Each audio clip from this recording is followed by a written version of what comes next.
सदा के लिए वज्रास्त्र का अहंकार अहंकार हो गया है। बना है। नारायण नारायण। ठीक है, मेरे साथ आप इंद्रपुरी को चले, मैं उसके अहंकार को देखूंगा। उन्होंने ऐसा भी कहा, एक साधारण मनुष्य होकर पुष्प मांगने यहाँ तक भेज दिया।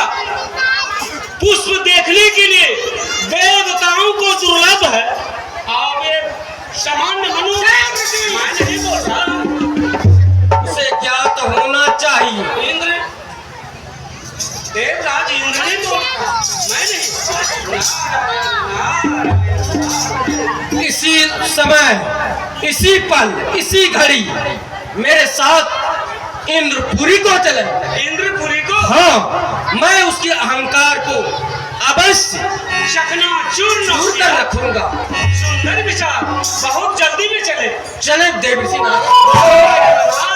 अहंकार को देखूंगा।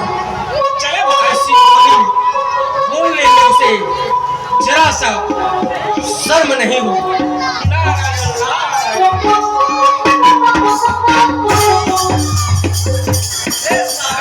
कहो, मैं भी आपके साथ जाऊंगी।